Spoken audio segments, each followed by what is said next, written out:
სალამი მაყურებელო, სალამი გიორგი.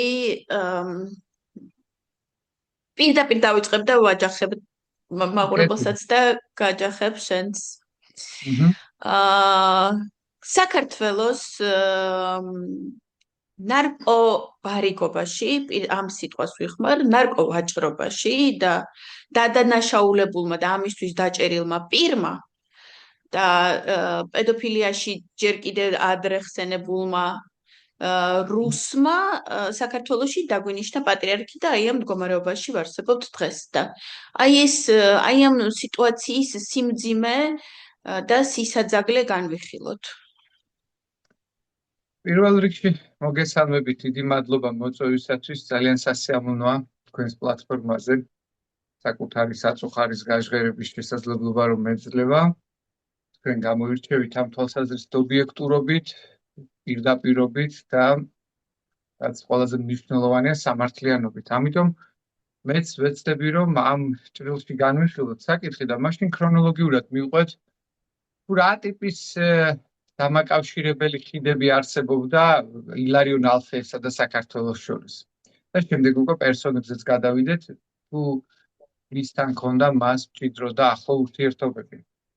პირველ რიგში უნდა აღინიშნოს, რომ სხვათა შორის ის არის საქართველოში გაზრდილი, ახალგაზრდობის წლები მან გაატარა თბილისში, დედამისი იყო სიონის მრევლი და ილია მეორესთან საკმაოდ ახლო ურთიერთობა ჰქონდა, ნაცნობობა. შემდეგ თავად ილარიონ ალფეევი ამბობს, რომ ის რომ მე გადავწყვეტე სასულიერო პირობა, ამაში დიდი როლი შეასრულა ილია მეორის პიროვნების ფაქტორმა და მე ბეთანიაშიც მონასტერში ვრჩებოდიო, შემდეგ ის იყო იპოდიაკონი უშუალოდ ილია შიოლაშვილის და სიონის საკათედრო ტაძარში მსახურებისას გადაღებული ფოტოებიც არსებობს, სადაც ის ძალიან ახალგაზრდაა და კათოლიკოს პატრიარქ ილია მეორეს ემსახურება. შემდეგ გადის რაღაც წლები, ის გადაცხოვრდება მოსკოვში, იქ ეუფლება სასულიერო განათლებას, სხვა შორის ისწავლობდა დიდ ბრიტანეთშიც გარკვეული პერიოდი და ავდა ისეთი ცნობილი ხელმძღვანელი, როგორც იყო კალისტოს უეარი, მაგალითად ბრიტანელი მართლმადიდებელი თეოლოგი. და მას ჰქონდა საკმაოდ მძლავრი კარიერული მონაცემები. გულისხმობა თეოლოგიის სხვადასხვა დარგსა და დისციპლინაში. უნდა ითქვას, რომ ამ მიმართულებით იყო ფრიად ინტელექტუალური და ერუდირებული ადამიანი და ამავდროულად ის იყო მუსიკალური განათლების და დირიჟორობდა კიდეც თავის დროზე მცირე ხანს. ეს რაღაცნაირად ეხმიანება ჩვენს კათოლიკოს პატრიარქ შიო მესამეს პერსონასაც, რომელიც იყო ჩელისი და ამ თვალსაზრისით მათ რაღაც სხვა მისტიკური ურთიერთობაც ჰქონდათ, როგორც ჩანს, გარდა სასულიერო ურთიერთმიმართებისა. ასევე ჰქონდათ პროფესიული სავარაუდოდ რაღაცნაირი სიმპათიები ერთმანეთის მიმართ. ეს ჩანს შემდეგ იმაში, რომ რუსეთის საგარეო განყოფილების ხელმძღვანელი ხდება საპატრიარქოში მოსკოვისა ილარიონ ალფეევი, ის მიიჩნევა საკმაოდ დაწინაურებულ გავლენიან სასულიერო პირად კირილეს შემდეგ 2008 წლიდან, როცა კირილე უკვე აღზევდება პატრიარქის ტახტზე, უკვე 2009 წელია და ამ თვალსაზრისით ილარიონ ალფეევი არის ძალიან პერსპექტიული, მაღალი ინტელექტუალური მონაცემების აწუყე ცნობადი სახე იმ პერიოდისთვის, რომელსაც სატელევიზიო ეთერით იცნობდა მრევლი და მსოფლიო საზოგადოებაც მათ შორის, გულისხმობ ქრისტიანულ სწავლულ საზოგადოებას. ის რაღაც ლექციებსაც კი ატარებდა YouTube-ზე, სხვადასხვა სასწავლებელში მათ ძალიან პოპულარული არხი აქვს, ბევრი გამომწერი ყავს და ბევრი ნახვები აქვს მის ვიდეოებს. დიახ, და ეს ადრიდანვე ასე იყო და შემდეგ ისე ხდება, რომ როგორც ჩანს 2016 წელს, როცა კი მსოფლიო საპატრიარქომ კონსტანტინოპოლისა უკრაინის ეკლესიას გადასცა ტომოსი, ანუ ავტოკეფალიის სიგელი და ამან რა თქმა უნდა რუსეთის იმპერიალისტური მდგენელი შეარყია აღმოსავლეთ ევროპასა და რეგიონში და უნდა ითქვას, რომ კიევი ქალაქთა დედად იწოდებოდა ძველად უშუალოდ როდესაც იყო კიევის რუსი, ასეთი სივრცე არსებობდა ბუნებრივია და ამას ჰქონდა თავისი საფუძვლები, როგორც სახელმწიფოებრივი, ისე პოლიტიკური, ისე საეკლესიო, ისე ისტორიული მიზანშეწონილობი და უკრაინას მიენიჭა ავტოკეფალია. ეს აღიქვა რუსეთის ხელისუფლებამ, კრემლმა დიდ საერთაშორისო მარცხად რეგიონში, ცხადია. ილარიონ ალფეევი ამ შემთხვევაში აუცილებლად უნდა შეწირულიყო აი ამ მარცხს ის იყო ასე საერთაშორისო. ვთქვათ პასუხისმგებელი იმაზე, რომ უკრაინა ყოფილიყო მორჩილი რუსეთისადმი დიახ. ავტოკეფალმა ამავდროულად უკრაინის საერთაშორისო რო არ გამოუვიდა საზოგადოებაში დასაჯოს. ხო. კი, ამავდროულად საერთაშორისო საზოგადოებასაც უნდა ჰქონოდა ანტიუკრაინული განწყობა, მაგრამ ვერ იმუშავა ილარიონ ალფეევმა ეფექტურად ამ თვალსაზრისით და აგერ უკრაინის ეკლესიას უკვე 4 ავტოკეფალური ეკლესია აღიარებს და რადგან ეს მოვლენა შედგა, ის დაისაჯა. დაისაჯა ახლა მაინც როგორც FSB-ს თანამშრომელი, ასე რომ ვთქვათ, და მათი გავლენის აგენტი, ბუნებრივია ბოლომდე არ გაიწირებოდა და გადაიყვანეს ის უნგრეთის ეპარქიის ხელმძღვანელად. კი. ხო, მანამდე თუ არ ვცდები, იყო ვოლოკოლამსკის მიტროპოლიტი, ასეთი ეპარქიის ხელმძღვანელი, როდესაც ის გადაიყვანეს უკვე უნგრეთში, ორბანმა მას მიანიჭა დაჩქარებული წესით მოქალაქეობა უნგრეთისა.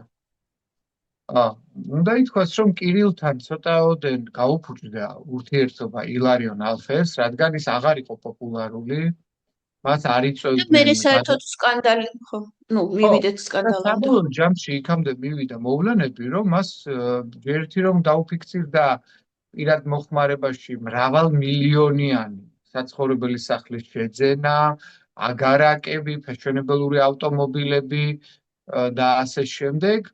და ძვირიანი საათების კოლექცია ეს უკვე კლასიკაა საერთოდ რუსულ სივრცეში. ზუსტად და აი ესეთი ფუფუნების საგნების მიმართ მისი მხრიდან რაღაცა განსაკუთრებული ტოლვა, ძვირადღირებული სამოსლები, პანაღიები, ჯვრეები, მიტრები და ასე შემდეგ და ამას მოყვა ის, რომ პარალელურ რეჟიმში ის ამხილა ერთ-ერთმა ახალგაზრდა ბიჭმა, რომელიც საერთო საცხოვრებელში მასთან ერთად ცხოვრობდა და ის ამბობს, რომ იგი სექსუალურად იყო შევიწროებული ილარიონ ალფეევის მხრიდან. და არაერთ გზის და ის პირდაპირ ხელს ადებს, რომ ილარიონ ალფეევი არის ჰომოსექსუალი, აქვს პედოფილური მიდრეკილებები, რომ იმიტომ რომ იმ მომენტში, როდესაც ეს შევიწროება დაიწყო, ეს ბიჭი მე მგონი არ იყო სრულწლოვანი და ხო, პატარა იყო ჯერ. ხო. დიახ, ამბობენ, რომ 17-16 წლის იყო და შემდეგ აქ საინტერესოა ის, რომ ფულის სანაცვლოდ ალფეევის თხოვდა მას, რომ დუმილი შეენარჩუნებინა. და ის ამბობს, რომ მე ძვირადღირებულ საჩუქრებს მაძლევდა, იქნებოდა ეს საათი, ავტომობილი, ველოსიპედი თუ სხვა რაიმე ნივთი, რომელიც მე სურვებოდა, იმ თავითვე გარანტირებულად ქონდა ყველანაირი ხელშეწყობა მისგან ფინანსური მხარდაჭერის სახით დუმილის სანაცვლოდ, გამოდროულად თუ კი დათანხმდებოდა ის სექსუალურ ურთიერთობას. ესეთი უხერხულია სამჯელოთ, მაგრამ ასეთი ამაზრზენი უზნეობა ფიქსირდება ილარიონ ალფეევის პიროვნების ირგვლივ. როგორც ჩანს, ეს არ იყო პირველი გამოცდილება მისთვის. ამ თვალსაზრისით, ცხადია. და ეს კიდე ამ ბიჭმა იმის მერე გაბედა ამაზე საუბარი, როდესაც უკვე გაიქცა რუმინეთიდან და ახლა მე მგონი იაპონიიდან ლაპარაკობს ამაზე, ანუ ძალიან შორს წავიდა იმისთვის, რომ შეძლებოდა საუბარი. დიახ, მან თქვა, რომ ერთ-ერთი მიზეზი რის გამოც დატოვა ის სივრცე იყო სიკვდილის ჯიში და გადავიდა მეც ასეთ ინფორმაცია მაქვს, რომ იაპონიაში იმყოფება თუ არ ვცდები, ან სინგაპურში, ან იაპონიაში, რომელიღაც აზიურ წამყვან ქვეყანაში, ამბობს, რომ მოგზაურობს ხშირად და ცდილობს, რომ განათლება შეიძინოს და საკუთარ თავს თავად გაუძღვეს და არა ისეთ პირობებში, როგორადაც ილარიონი ექცეოდა, პრაქტიკულად ტრაფიკინგის მხრებლად ყავდა ის. ანუ ფინანსური სარგოს სანაცვლოდ ყავდა სექსუალურ მონად, შეიძლება ასე ითქვას. ამ ბიჭმა ამას თავი დააღწია, შემდეგ ის ჩიოდა, მაგრამ რა თქმა უნდა, ეს საკითხი რუსეთის ეკლესია მიაჩუმათა და დროებით თითქოს და დასაჯა ვითომ და ილარიონ ალფეევი, მაგრამ უნდა ითქვას, რომ ინსტაგრამზე მე როდესაც მას თვალყურს ვადევნებდი, უკვე მას შემდეგაც, როცა კი ის თითქოს სინოდის წევრობიდან დროებით გაირიცხა და შეჩერებული ქონდა მსახურების უფლება, ანუ მღვდელმსახურების უფლება, როგორც მიტროპოლიტს.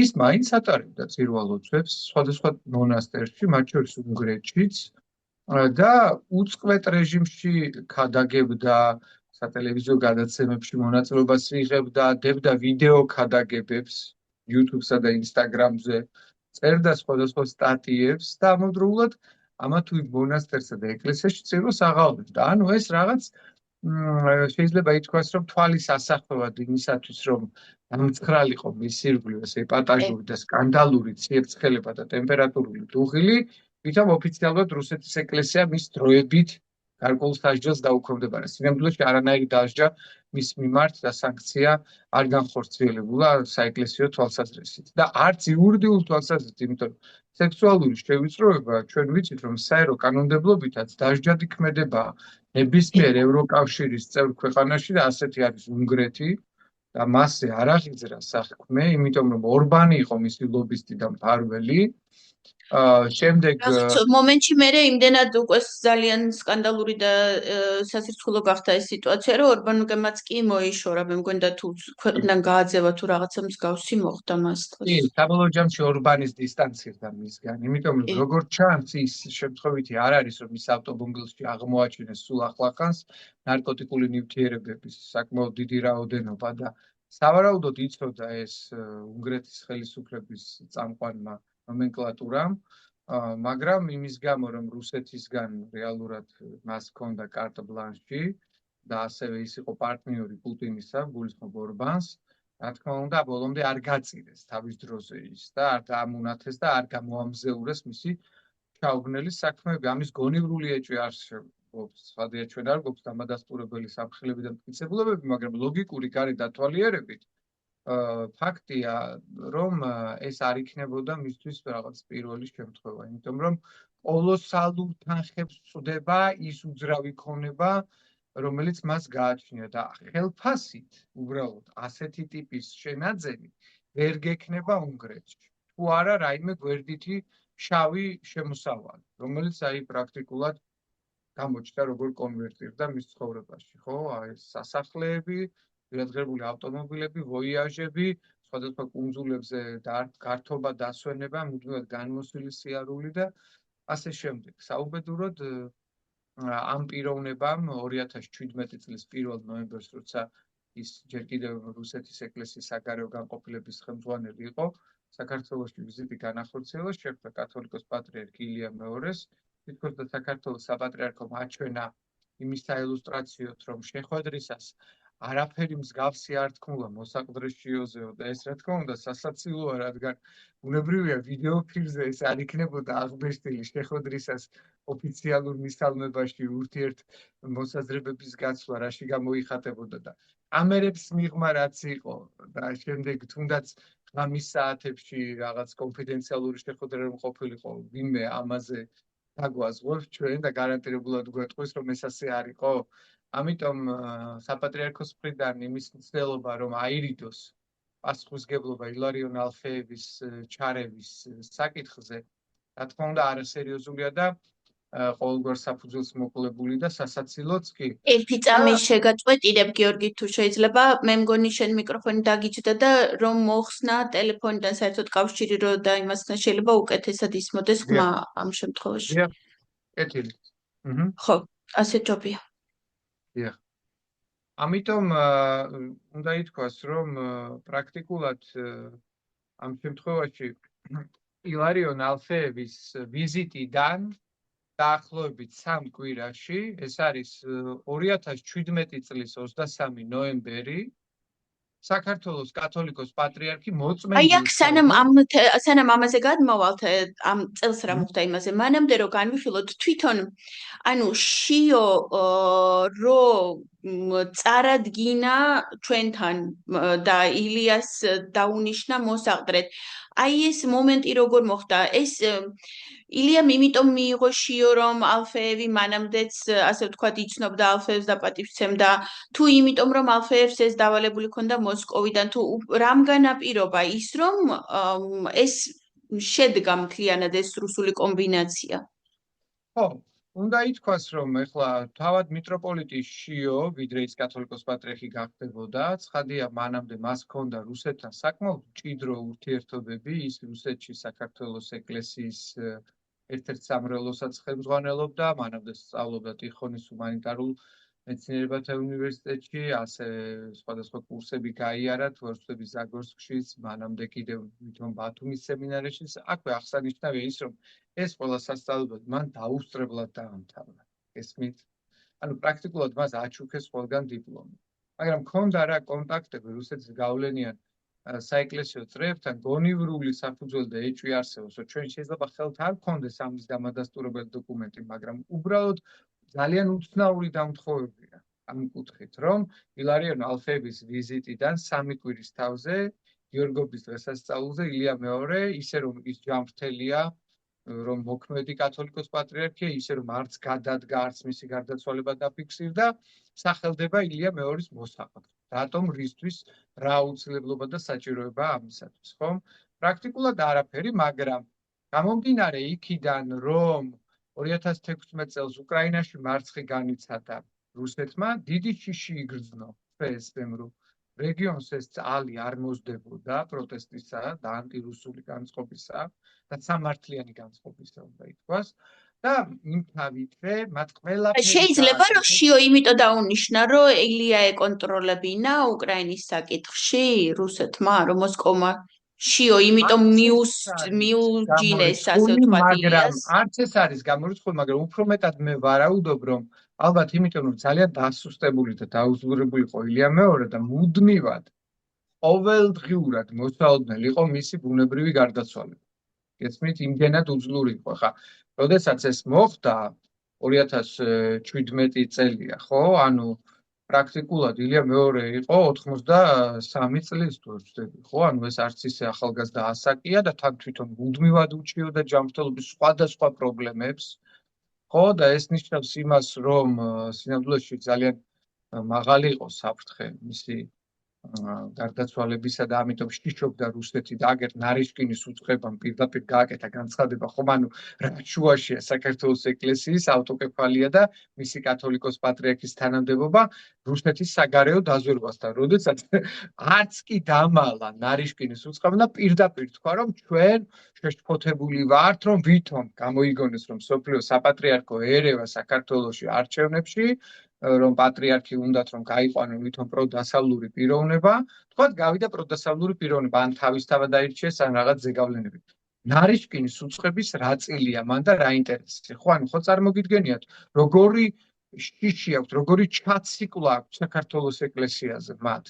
როგორი აუცილებლობა აქვს, რომ სატელიტად გავლენის სფეროს ერთ-ერთ ბერკეტად გამოიყენონ საქართველოს ეკლესია საერთაშორისო არენაზე დესტრუქციისათვის, როგორც მათი პოლიტიკის დომინანტობის ხელშეწყობი ინსტრუმენტი. აი ამგვარად ხედავს რუსეთი საქართველოს ეკლესიას. კვლავ საეგზარქოსოდ განიხილავს. და ვინ იქნებოდა ყველაზე საუკეთესო შეგირდი მათთვის და მათი რჩეული, თუ არა მიტროპოლიტის შიო ამ შემთხვევაში, მენტალურად, სოფხედველობრივად, ბექგრაუნდით, ბიოგრაფიით, პირადი კონტაქტებით მოსკოვთან დაკავშირებული. ამიტომ მასზე შეაჩერეს არჩევანი, ბუნებრივია. და ამის წინაპირობები არსებობდა თავად შიოც არ მალავს რომ რუსოფილია. არის ფიქრეს, რომ ეს შიოს დაბალ რეიტინგობა თავად მათ და თვითონ მოსკოვს დააზიანებდა, იმიტომ რომ ზეგავლენა ვერ იქნებოდა ისეთი ძლიერი, ასეთი ურეიტინგო სტავლენიკი, როცა გყავს სტავლენიკი ბოდიშია ამ სიტყვისთვის. მაგრამ მეორე მხრივ ის არის, რომ შიოს არც არავინ იცნობდა და რადგან არ იცნობდა, არც ცუდი იცოდა ვინმე მასზე და შესაბამისად არც კარგი და უკვე ის რომ იდუმალი ფიგურა ხარ, გარკვეული აზრით სხვებთან მიმართებით მეტი უპირატესობა გაქვს. მაგალითად ნიკოლოზ ფაჩუაშვილთან, ანტონ ბულუხიასთან, საბა გიგიბერიასთან შედარებით, რომლებიც ოდიოზური, ყოვლად გარყვნილი ჰედონისტური, მაფიოზური ტიპის მმართველები არიან, გესმით? ანუ ამ ადამიანების ფონზე შიო ჩანს, როგორც შედარებით მორალური ადამიანი, მორწმუნე, სულიერი და ასე შემდეგ. ხო, შეარჩიეს ასეთი პერსონა, ხო? ანუ გალანტური, ვიზუალურად წარმოსადეგი, რუსეთთან აფილირებული, ასოცირებული, რუსულენოვანი განათლების სამეგობრო წრე, საახლობლო წრე, ლევან ვასაძე იქნება, სოსო მანჯავიძე იქნება თუ სხვა მალხაზ გულაშვილები და ასე შემდეგ, ასეთი ტიპის ადამიანები, ყველა ეს პრორუსული კასტა რეალურად შეეხაროდა მიტროპოლიტ შიოს გაპატრიარქების იდეას, იმიტომ რომ მათთვის მნიშვნელოვანია რეგიონში და კონკრეტულად საქართველოში შენარჩუნდეს FSB-ს გავლენა იმისათვის, რომ ანტიდასავლური, ამ შემთხვევაში ევროპეიზმის დემონიზაციის მოთავე შიო პოზიციონირებდეს უცვლელად ვითომ და ფსევდოპატრიოტული მიმართებებით, სინამდვილეში კი ხარულად რუსული ნარატივების და აგიტაცია პროპაგანდის ხელშემწყობ ფიგურანტად. სინამდვილეში ხო ეს ამას ემსახურება.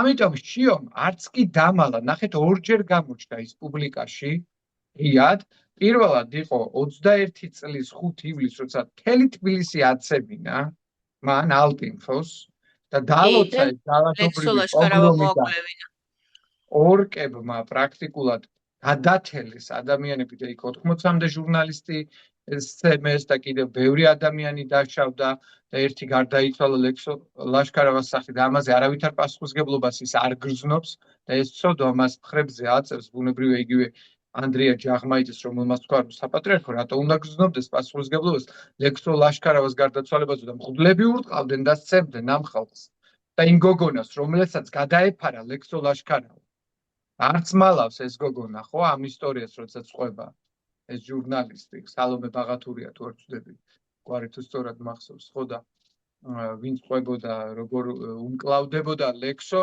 იმ ორკებს და იმ მუტრუკებს ვინც მის ჩაქოლვას ცდილობდა იქ უბრალოდ ხომ ამიტომ ერთი ეს პასუხისმგებლობა ხო მერე იყო და ახლა გამოგზანდა და ილაპარაკა რაღაც ერთი მხრივ საინტერესოდ ვითომ აბორტების საკითხზე და დემოგრაფიულ პრობლემებზე რომ მართლაც საქართველოში გენოფონდი კატასტროფის პირას არის მაგრამ თუ ვინმე საკისრია ამაზე პასუხისმგებლობა რომ ხელისუფლებამ უნდა შექმნას კარგი შრომის კოდექსი რომ დასაქმება უნდა უზრუნველყოს რომ მატერიალური პირობები გააუმჯობესოს და ეკონომიკაში საერთოდ რომ გაიჩერებოდეს ამით დავიწყოთ რომ დარჩეს ახალგაზრდობა მანდა ყოველწლიურად 80-დან 100,000-მდე გადინება არ ხდებოდეს ქვეყნიდან დაუბრუნებლად კერძო ბაღი მქონდა და დახურვა მომიწია იმიტომ რომ ბავშვები გამითავდა უბანში წარმოგიდგენიათ უბანში გათავდა პატარა ბავშვები ბაღის ასაკის ბავშვები ამოიწურა იმდენად დაცლილია უბანი 60% სახლების დაკეტილია აი ამ ფონზე წარმოიდგინეთ თქვენ როგორი რთულია საერთოდ ამ ადამიანებთან კონტაქტი და კომუნიკაცია თეოლოგებისა ანალიტიკოსების მიმომხილველების პრაქტიკულად ჩვენ იძულებული ვართ რომ სოციალური ქსელებით პოდკასტებით შევაგონოთ მათ მივცეთ რაღაც კონკრეტული რეცეფცია კონცეფცია ხედვა შენიშვნები იმიტომ რომ ჩვენც კი ყველანი იძულებული გავხდით ქვეყნიდან წავსულიყავით უსაფრთხოების მიზნით ეს პირველადი ამოცანა საქართველოში დღეს გახდა ფიზიკური არსებობა და გადარჩენა უსაფრთხოება ამიტომ როდესაც ამ პირობებს სახელმწიფო არ გიქმნის და ჩვენ უბრალოდ ამუნათებ აბორტის მკეთებელ ქალებს რაც რა თქმა უნდა ერთი მხრივ ცოდვაა ბუნებრივია ამაზე ეკლესია ვერასდროს იტყვის რომ ეს ნორმალური მოვლენა მაგრამ განმაპირობებელ მიზეზად ისევ ისინი დაამუნათო და ხელისუფლებას არ მოუწოდო რომ სათანადო პირობები შექმნას იმისათვის რომ ადამიანები ამ კონდიციამდე არ მივიდნენ და ასეთი მძიმე ცოდვა არ ჩაიდინონ და საწარმოეთაში არ ჩავარდნენ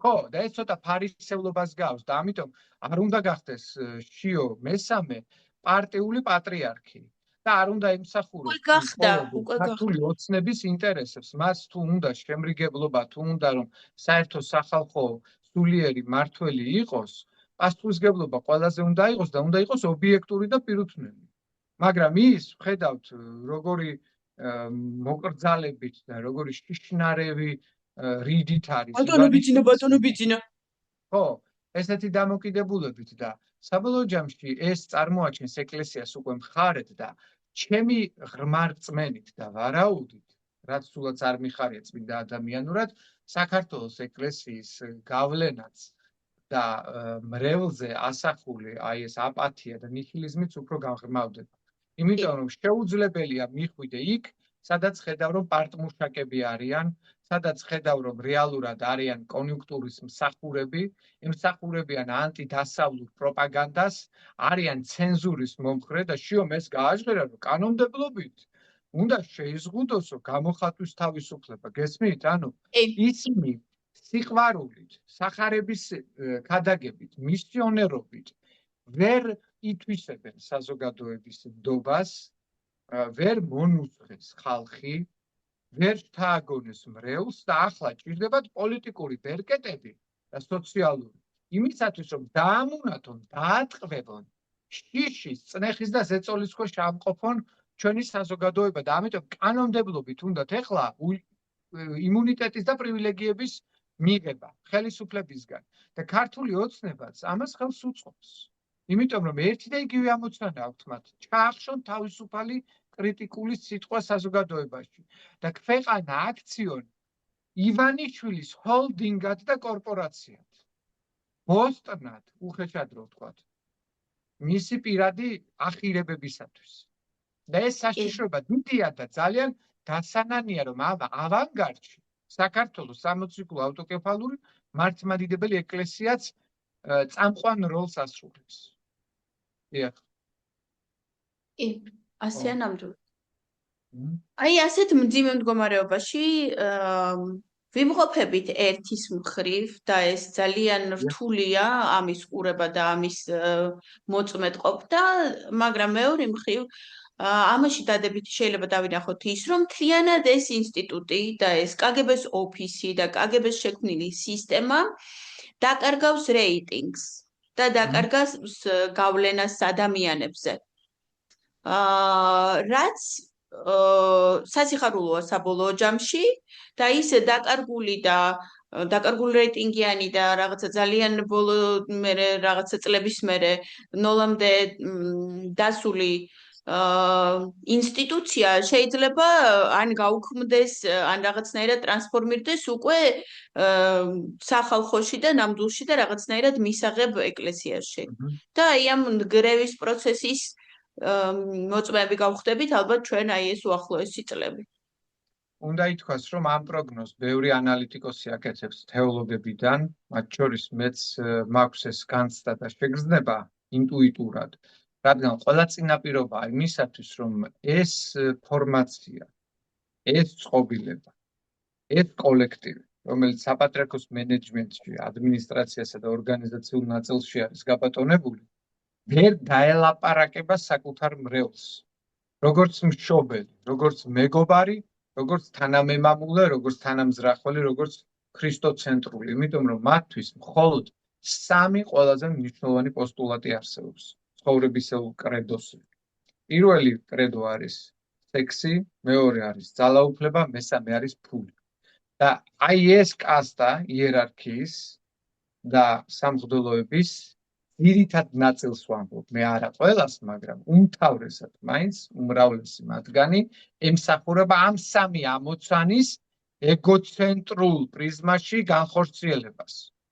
და შესაბამისად ისინი საბოლოო ჯამში საზოგადოებას ვეღარ დაელაპარაკებიან რა, იმხილებიან უკვე და ზედაპირზეა ჩანს რომ არიან დიდრები, გავლენიანები, რომ სოციალური უთანასწორობა ძალიან მწვავედ დგას საქართველოში, ვიცით ეს პოსტსაბჭოთა ბანაკის ქვეყნებიდან ყველაზე რთულად საქართველოში ამ მხრივ ვითარება. ნომენკლატურა, ანუ სახელმწიფო გუნდი, მინისტრთა კაბინეტი, პარლამენტის დეპუტაცია არის დაწინაურებული, უზრუნველყოფილი, გაფოფინებული და გამდიდრებული ხალხის ხარჯზე და ამავდროულად მათ მხარდამხარ არის ბიზნეს სექტორი და იერარქია, თქვენ წარმოიდგინეთ, ის 40 მილიონერი, რომელიც წმინდა სინოდშია. გესმით? და 44 კომერციული ორგანიზაცია საპატრიარქოს ბალანსს. სადაც გეგეგეს, მოგების, განბაჟების და აქციზის გადასახადისგან გათავისუფლებულია თითოეული მათგანი. აი წარმოიდგინეთ ფულის გათეთრების ეს ლეგალურად და არალეგალურად კიდე როგორი ბინძური საქმიანობები აქვთ და როგორი დასანქცირებული ირანული ნავთობიდან დაწყებული ნარკოტიკის ვაჭრობით დამთავრებული და ლამის პროსტიტუციით დამთავრებული ეს კიდე ცალკე ამ შორის უნდა ითქვას პროსტიტუციაზე იგივე მოროშკინა თუ გახსოვთ ადრე ამბობდა რომ ილია მეორის საცხოვრებელ ბინაში რომელიც თემქაზე მდებარეობსო მისი მშობლების იყო და იქ თურქი ერდოღანის რეჟიმს გამოქცეული ოპოზიციონერი რომელიც თურქეთმა ტერორისტებად შერაცხა აფარებენ თავს და აქვთო პორნოგრაფიის გადაღების არალეგალური რაღაცა საბაზისო სივრცე. ასევე ერთი წლის წინ დაახლოებით საერთაშორისო სკანდალში გაეხვია საქართველო, იმიტომ რომ ერთ-ერთი მამაოს დიდ კერძო სახლში ქალები ყავდათ დატყვევებული, სადღაც ტაილანდიდან თუ სადღაციდან ჩამოსული ქალები, მათ პარავდნენ საკვერცხეებს აჩენინებდნენ შვილებს, მე არ უხდიდნენ ფულს და აი ესე გამოიყენებდნენ და გააგდებდნენ და სასწაულის სკანდალი იყო მთელი. და ეს მამაოს სახლში ხდებოდა. დიახ, ესეც ცნობილი ფაქტია, ამაზე სიუჟეტიც იყო, თუ არ ვცდები, ტევ პირველმა გაუშვა, მე მგონი ნოდარ მელაძის სიუჟეტი იყო, თუ არ ვცდები.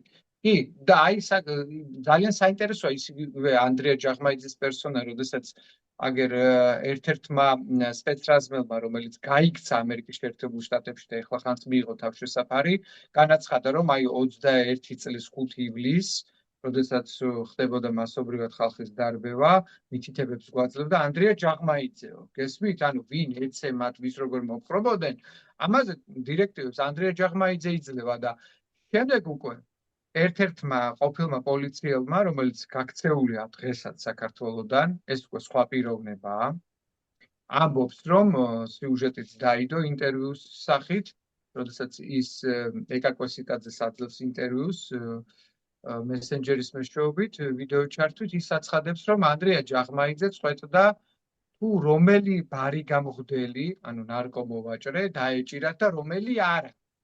როდის დაეჭირათ და როდის არა. გესმით, ანუ ნებართვას იღებდა სამართალდამცავი პოლიციელი თავის მეთაურთან ერთად ნებართვას იღებს ანდრია ჯაღმაიძისგან. დაიჭირონ თუ არ დაიჭირონ, ესა თუ ის ბარი გამღვდელი. გესმით, ანუ აქ რა ჩაუბნელ მდგომარეობაზე გვაქვს ჩვენ საუბარი და კაცმა არ იცის აქედან რა სარგებელი აქვს საპატრიარქოს ყოველ შემთხვევაში მინიმუმ ეჭვჩნდება ლოგიკურად, ხო? რატომ ლობირებ? რას ნიშნავს კანონზე მაღლა რო იდგეს, თან მღვდელი, თან ნარკოტიკებით ვაჭრობს, ანუ რეალურად სიკვდილით ვაჭრობს, რეალურად წამლავს საზოგადოებას, ხო? და ბოროტებას ჩადის და ცოდვას და შენ არ რეაგირებ და აქეთ ამუნათებ პოლიციელებს რომ ხო, მე იძახი აბორტი არ გაიკეთო, შენ თვითონ კლავ მოსახლეობას და მე სხვა საუბნები აბორტი არ გაიკეთო. ხო და მიტროპოლიტ ყოფილ შიოს, აქ უკვე კათოლიკოს პატრიარქს ურჩევნია რომ საკუთარ სივრცეში თავის სამღვდელოებას და ეპისკოპოსებს მიხედოს გიგი ბერიას საბას, ცნობილ ნარკომანს და ავტომოვაჭრეს და მილიონერს და სხვა დანარჩენებს კიდევ იქ როყავს მოკალათებული ხელშეუხებლობის გარანტიებით, იმიტომ რომ ყველანაირი ტიპის მანიპულაციებით მოახდინეს მისი გაპატრიარქება ამ ადამიანებმა.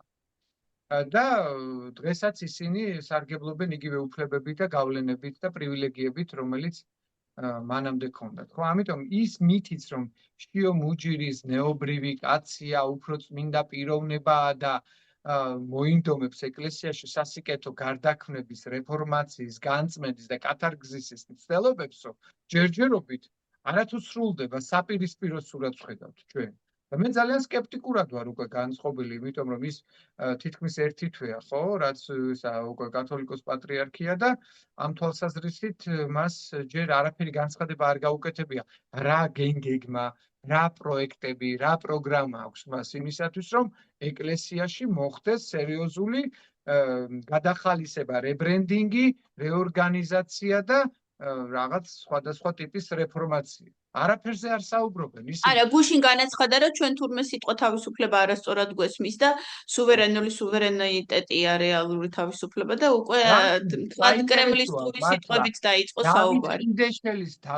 დავით იქვია იმ ხიდეშელს ვიღაც პიროვნება, ბიზნესმენი, მოსკოველი, ქართველი, რომ ვითომ აღმოაჩენს სკანდალური რუკარო ჩამოიტანა, ხო? რუკარო ჩამოიტანა, რა ქნეს ამ რუკის მიხედვით, დაიბრუნეს ეს ჭყალებში მიშას მიერ გაყიდული დავით გარეჯი, უდაბნო ბერთუბანი და ჩიჩხიტური უნდა დავიბრუნოთო, რო იძახდნენ. დაიბრუნეს ეს მონასტერი. დაიბრუნეს კი არა, პირიქით ის გააფუჭა სიტუაცია, რომ და რომ მოიგონეს, რომ გაყიდა თურმე საქართველოს ხელისუფლებამ ეს და რამე მტკიცებულება წარადგინეს, რომ ვინმემ გაყიდა. ქაღალდზე გვაჩვენეს, ხელშეკრულება გვაჩვენეს, მოწმეები მოიყვანეს, ვინც ამის თვითმხილველი იყო. დემარკაციისა და დელიმიტაციის საკითხი იყო ურთულესი თემა და ამაზე წყლობით მიმდინარეობდა მუშაობა. კარგი, ხელისუფლებამ სააკაშვილისამ თუ ვერ უზრუნველყო ის, რომ ეს საკითხი მოეგვარებინა ორმხრივი შეთანხმებით აზერბაიჯანის ხელისუფლებასთან. ესენი ხო არიან 15 წელი ხელისუფლებაში. რა მოაგვარეს? ვით მოელაპარაკდნენ? იმ სააკაშვილის 9 წლიან სისხლიან 9 წლიან დროს მისულა არ ქონდა ქართველ მრევლს იქ ან აკრძალული ან არავისთვის სათხოვი და იყო აბსოლუტურად თავისუფალი. რაც ამათი ქმედებების მერე გაპრობლემდა და ჩაიკეტა. და აზერბაიჯანმა იქ შეიარაღებული ძალები დააყენა. და საგუშაგო კოშკები ააგო და იქ მეციხოვნეები დააყენა შეიარაღებული. და მორწმუნე მრევლს დღემდე ჭხრეკენ და რაღაც განსაკუთრებული ზედამხედველობის მეშვეობით აძლევენ უფლებას, რომ იქ მოილოცოთ, ხო? წმინდა ადგილები. ამიტომ კაცმა არ იცის სოკართან რა ტიპის შეთანხმებები დადო საპატრიარქომ და აზერბაიჯანთან და სოკარის შემთხვევით არ მიხსენებია, იმიტომ რომ სხვათა შორის უნდა იცოდეთ, რომ ეპისკოპოსების დიდი უმრავლესობა სოკარისგან უფასოდ იღებს საწოლს.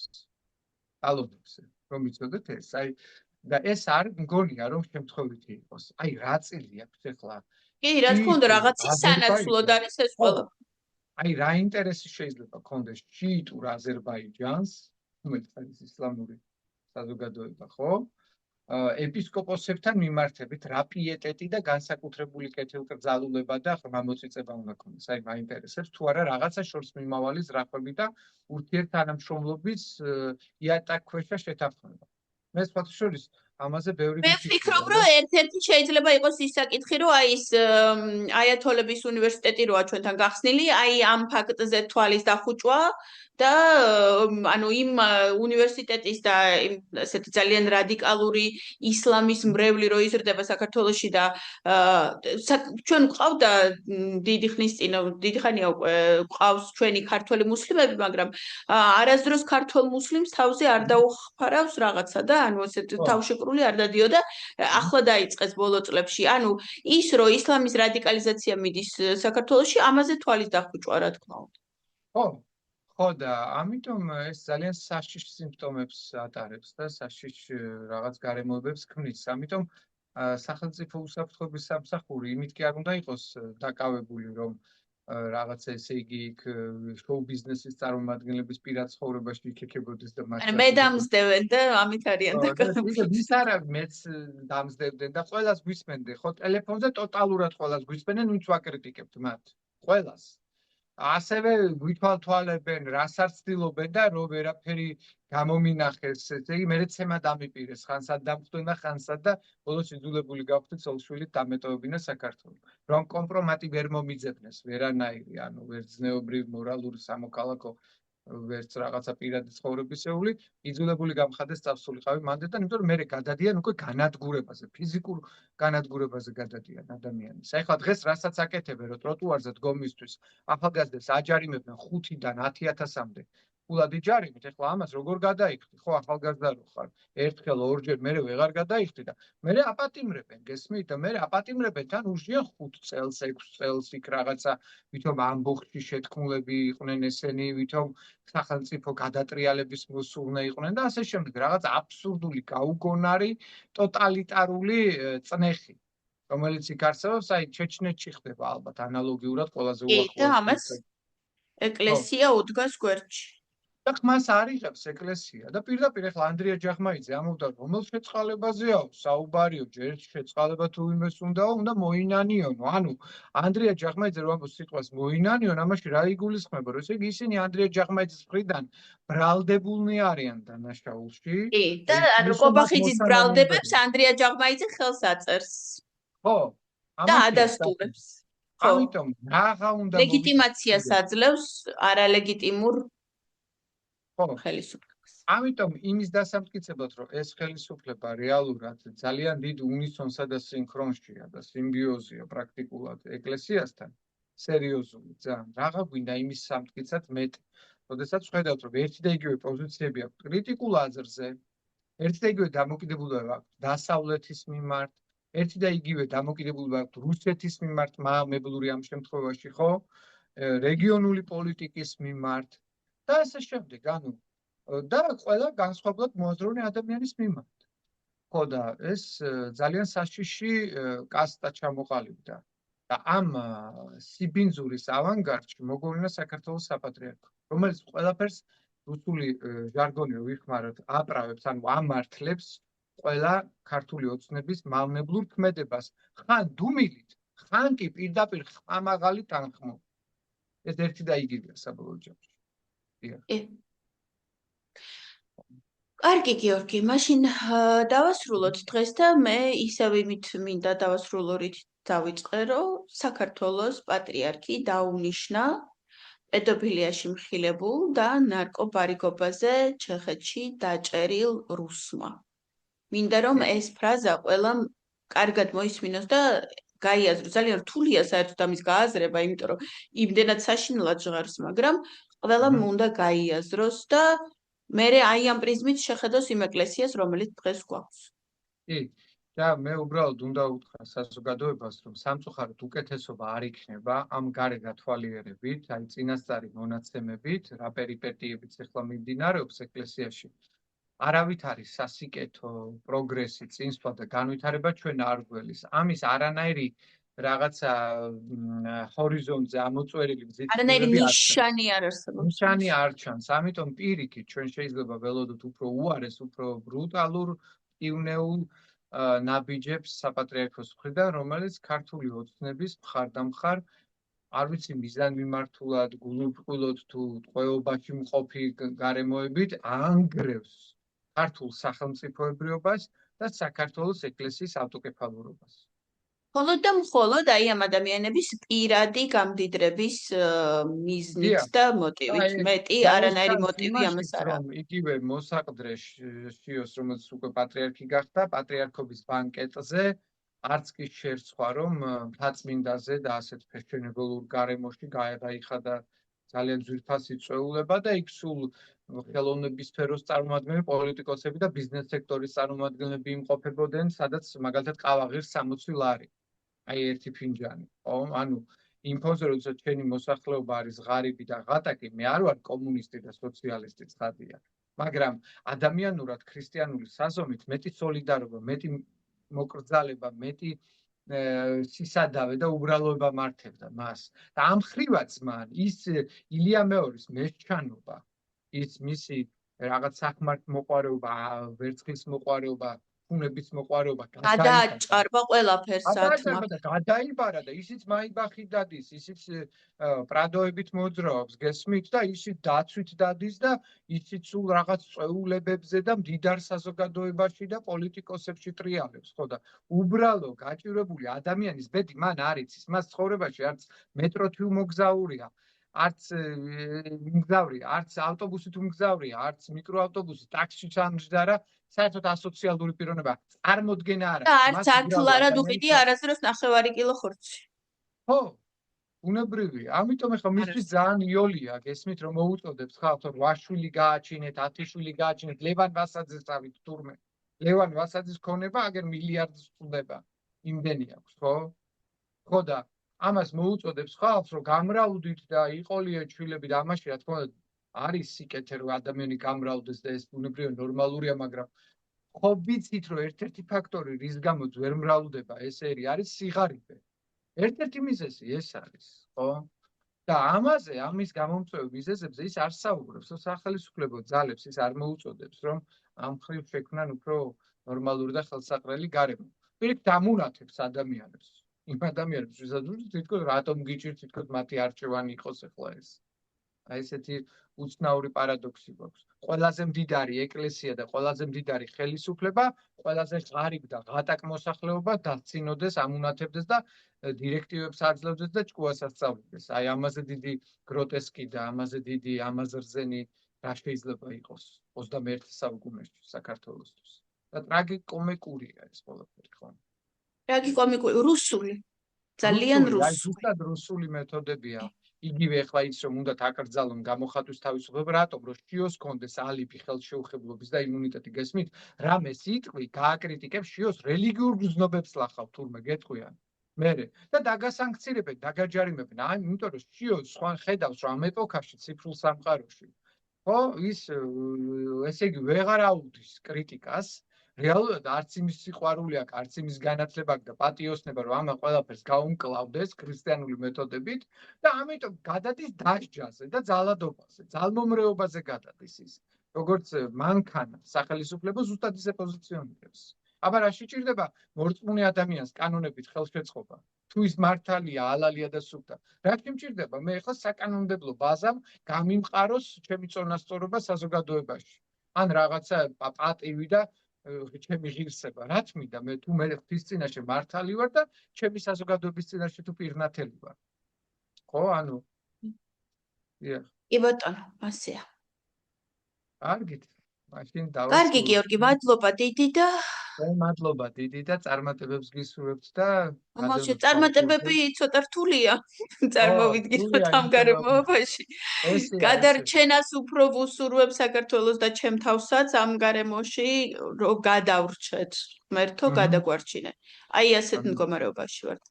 გადაგვარჩინე ღმერთო და მოგვაშორებინა ეს რუსეთი რომელიც გვახრჩობს. ამინ. გაიხარეთ. მადლობა გიორგი, ნახვამდის. ნახვამდის. აბადროებით.